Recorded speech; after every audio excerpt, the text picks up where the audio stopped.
Okay, अब हम देखेंगे COPD के बारे में, क्रॉनिक ऑब्स्ट्रक्टिव पल्मोनरी डिसीज। तो COPD is a chronic airway and alveolar disease. Okay, it's a chronic airway and alveolar disease leading to airflow limitation with dynamic compression of airways. Okay, it leads to airflow limitation and dynamic compression of airways. ये उसकी definition. अब COPD में कौन सी disease आती है? तो एक होगी क्रॉनिक ब्रोंकाइटिस, फिर एम्फाइसीमा और फिर small airway disease. Okay, chronic bronchitis, emphysema और स्मॉल एयरवे डिसीज। अब पैथोलॉजी ऑफ COPD। तो ये पैथोलॉजी तीनों में ऑलमोस्ट सेम ही होगी। ये पैथोलॉजी ऑफ COPD। तो इस 3 एरियाज़ में चेंजेस होते हैं, in large Airways, in small Airways and in lung parenchyma, या फिर जो हमारा एसिनाई होता है, एसिनस, एल्वियोलर डक्ट, एल्वियोलाई और रेस्पिरेटरी ब्रोंक्यूल, वो है लंग पैरेन्काइमा या एसिनस। तो इन 3 एरियाज़ में चेंजेस होता है। तो कौन से चेंजेस होता है वो देखते हैं अभी। तो इन लार्ज एयरवेज में सबसे पहले होता है म्यूकस हाइपर सिक्रेशन, कि mucus hyper secretion due to goblet cell hyperplasia. Goblet cells ही म्यूकस सिक्रेट करती है, तो गॉबलेट सेल हाइपरप्लेसिया की वजह से म्यूकस भी ज़्यादा सिक्रेट होगा, तो म्यूकस हाइपर सिक्रेशन। फिर है squamous metaplasia, basement membrane thickness normal, उसमें कोई चेंज नहीं होता। There is neutrophils in the sputum, यहाँ पे ल्यूकोसाइटिक इन्फिल्ट्रेशन भी होता है, इसकी वजह से neutrophils in sputum. Plus there is narrowing of the airway and smooth muscles are normal. तो ये लार्ज एयरवे की चेंजेस। सबसे पहले mucus hyper secretion due to goblet cell hyperplasia, फिर स्क्वोमस मेटाप्लेसिया, बेसमेंट मेम्ब्रेन और स्मूथ मसल नॉर्मल, उसके बाद narrowing of the airway और फिर न्यूट्रोफिल्स इन स्प्यूटम। ये होगा लार्ज एयरवेज। अब changes in the small Airways, तो उसमें भी हाइपरट्रोफी एंड हाइपरप्लेसिया ऑफ सब म्यूकोसल ग्लैंड, मतलब उसमें भी हाइपर सिक्रेशन ऑफ म्यूकस। फिर डायनामिक कंप्रेशन ऑफ एयरवे, जिसमें होता है कंप्रेशन ऑफ द एयरवे। वो क्यों होता है वो आगे पैथोजेनेसिस में देखेंगे। फिर inflammatory exudates in lumen and lymphoid follicles, ये होता है चेंजेस इन स्मॉल एयरवेज। अब लंग पैरेन्काइमा, जो हमारा एल्वियोलाई होता है, क्या रेस्पिरेटरी ब्रोंक्यूल होता है, फिर एल्वियोलर डक्ट होता है और फिर ये एल्वियोलाई होता है। तो इसमें क्या क्या चेंजेस आएंगे? एक तो एल्वियोलर वॉल डिस्ट्रक्शन हो जाएगा। ओके, एल्वियोलर वॉल डिस्ट्रक्शन होगा, तो इसकी वजह से गैसियस एक्सचेंज इम्पैड हो जाएगा, एल्वियोलर वॉल डिस्ट्रक्शन। फिर लॉस ऑफ इलास्टिसिटी, यहाँ पे एयर आती है तो ये एक्सपेंड करता है, फिर एक्सपिरेशन के दौरान ये वापस रिकॉइल हो जाता है, लेकिन इसमें इलास्टिसिटी लॉस्ट हो जाती है, तो इसकी वजह से ये रिकॉइल नहीं हो पाता प्रॉपरली। फिर है डिस्ट्रक्शन ऑफ कैपिलरी बेड, यहाँ पे ही पल्मोनरी कैपिलरीज रन कर रही होती है, तो एल्वियोलर वॉल डिस्ट्रॉय होगी, उसके साथ साथ जो कैपिलरीज होती है वो भी डिस्ट्रॉय हो जाएगी। तो ये थी changes in the large airway, small airway and lung parenchyma, और पूरी पैथोलॉजी ऑफ COPD। याद रखना, ये जो डिफ्यूजन होता है, गैस एक्सचेंज जो पल्मोनरी कैपिलरी और एल्वियोलाई के बीच में होता है, it is normal in chronic bronchitis while it is affected in emphysema में होता है एल्वियोलर वॉल डिस्ट्रक्शन, तो उसकी वजह से डिफ्यूजन अफेक्टेड होता है, जबकि क्रॉनिक ब्रोंकाइटिस में डिफ्यूजन नॉर्मल रहता है। ये था पूरा पैथोलॉजी ऑफ COPD। अब हमारे मेन जो 2 डिसीज है COPD, क्रॉनिक ब्रोंकाइटिस और एम्फाइसीमा, उसके बेसिक डिफरेंसेस देख लेते हैं ताकि आइडिया आ जाए थोड़ा। तो एक तो डेफिनेशन, क्रॉनिक ब्रोंकाइटिस की क्लिनिकल डेफिनेशन है, जबकि एम्फाइसीमा की पैथोलॉजिकल डेफिनेशन। तो क्या क्या है वो बाद में देखेंगे। इसके मेन सिम्टम्स है कफ एंड स्प्यूटम प्रोडक्शन, वाले एम्फाइसीमा के मेन है डिस्पनिया। फिर क्रॉनिक ब्रोंकाइटिस की साइन है साइनोसिस एंड कॉर्प पल्मोनल, जबकि एम्फाइसीमा में Hoover sign and hyper resonant lung. Pulmonary function test chronic bronchitis में नॉर्मल होता है, TLC एंड DLC नॉर्मल होती है।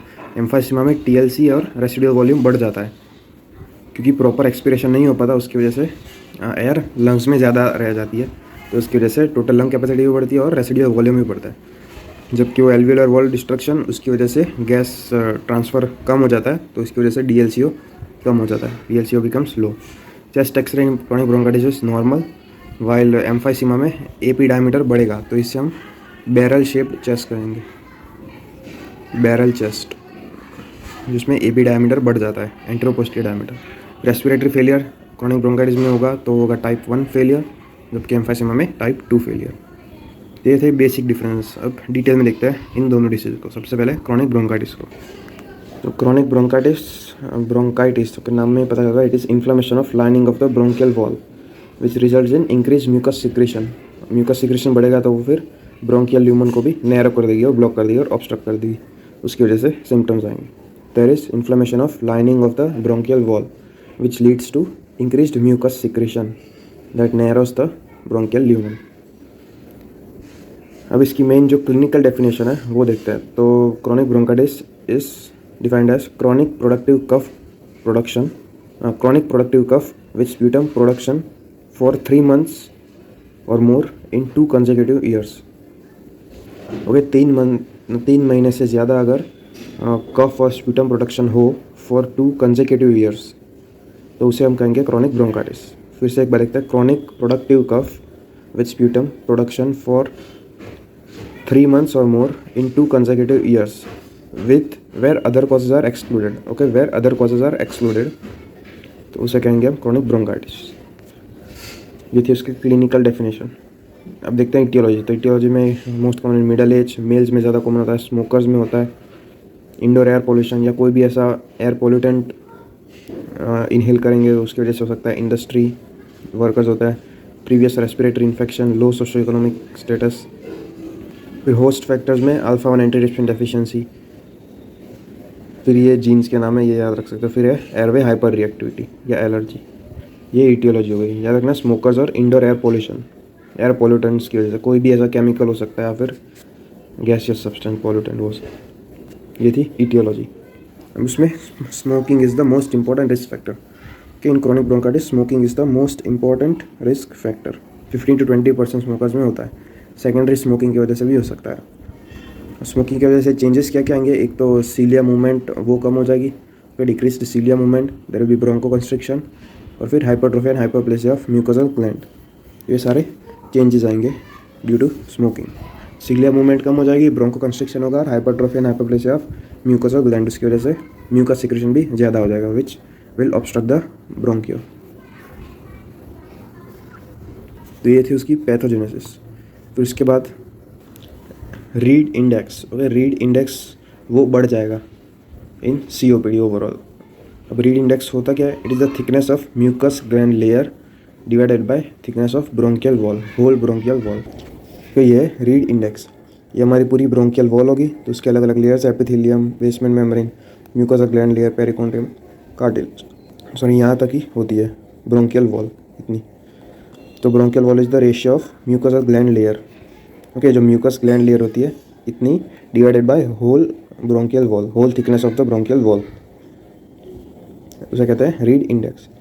जबकि COPD में क्या होता है, म्यूकस ग्लैंड का हाइपर प्लेसिया और हाइपर ट्रोफी हो जाती है, तो उसकी साइज बढ़ जाएगी और पूरे ब्रोंकियल वॉल की भी थिकनेस बढ़ जाएगी, तो उसकी वजह से जो COPD होता है वो बढ़ जाएगा। नॉर्मली होता है इट इज़ लेस देन 4, लेकिन COPD में हो जाएगा more than 0.5। Okay, more than 0.5। तो ये था रीड इंडेक्स के बारे में। याद रखना, thickness of mucosal gland layer divided by thickness of whole bronchial wall. Normal is less than 0.4, जबकि COPD में हो जाएगा मोर देन 0.51। अब इसका ये कंटिन्यूएशन है, there is also release of proteolytic enzymes. और फिर जो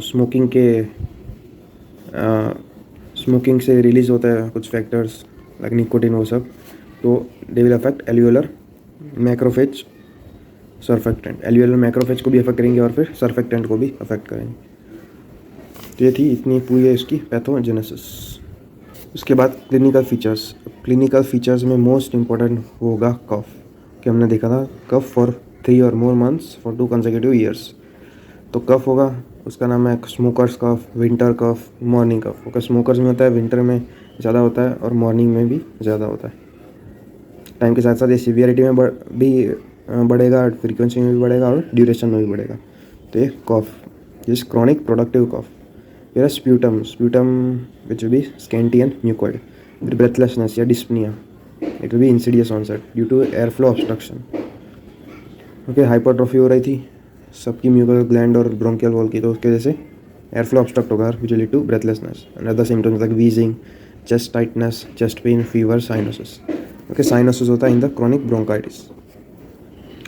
ये उसके क्लिनिकल फीचर्स हो गए, मेन कफ, स्प्यूटम, ब्रेथलेसनेस और other features like wheezing, chest tightness, fever, chest pain and cyanosis. Physical science में उतनी है नहीं, हमें ओवरवेट पेशेंट दिखाएंगे, लेकिन उतना इंपॉर्टेंट नहीं है, सिर्फ क्लिनिकल फीचर्स अभी आ रहे हैं। इन्वेस्टिगेशंस देखते हैं, उसमें भी कोई ऐसा स्पेसिफिक साइन तो नहीं है। चेस्ट एक्सरे में it has no specific sign. Sputum हमने देखा स्कैंटी और म्यूकोइड होगा तो उसमें म्यूकस प्रेजेंट होगा। फिर स्प्यूटम एग्जामिनेशन करेंगे to check for any bacteria कि अगर कोई इन्फेक्शन है या नहीं है। फिर HRCT में भी no specific sign. Pulmonary function test करेंगे तो उसमें FEV1 लो होगा और FVC वो भी लो होगा। और ऑब्स्ट्रक्टिव डिसीज के आपको पता है कि FEV1 अपॉन FVC रेशियो वो कम हो जाता है, तो ये भी COPD में भी FEV1 अपॉन FVC रेशियो कम हो जाएगा, इट विल बी लो। उसके बाद जो लंग कैपेसिटीज़ होती है लाइक TLC और एसिडियो वॉल्यूम वो नॉर्मल रहेंगे। DLCO वो भी नॉर्मल होगा। DLC लो होगा इन एम्फाइसीमा, जबकि इन chronic bronchitis it will B normal.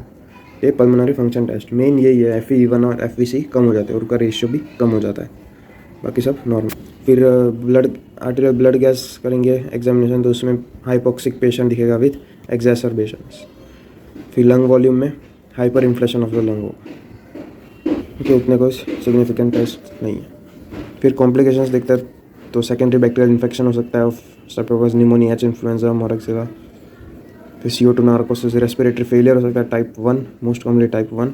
Secondary polycythaemia, pulmonary hypertension, TB, lung cancer, pneumothorax, DVT, cor pulmonale, ये भी इंपॉर्टेंट कॉम्प्लिकेशन है, कोर पल्मोनल। ये सारे हो गए उसके कॉम्प्लिकेशंस। अब ट्रीटमेंट ऑफ क्रॉनिक ब्रोंकाइटिस, तो mainly it has medical management या मेडिकल ट्रीटमेंट।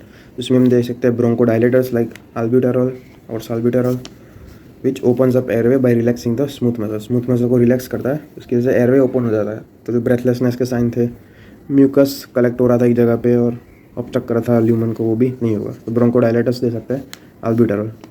फिर थियोफाइलिन, इसकी भी same action, same mechanism action. फिर स्टेरॉइड दे सकता है like prednisolone to decrease inflammation. Supplement O2 therapy अगर पेशेंट प्रॉपर्ली ब्रीथ नहीं कर पा रहा है तो। फिर over the counter cough suppressant like dextromethorphan cough suppressant, ये कफ प्रोडक्शन कम करने के लिए। फिर other general measures like quit smoking, avoid polluted area or any occupation which has any pollutant exposure like gases exposure। फिर physical activity, exercise, ये उसकी management main है। Bronchodilators, theophylline, steroids, supplement O2 और कफ सप्रेसेंट। ये था पूरा chronic bronchitis के बारे में।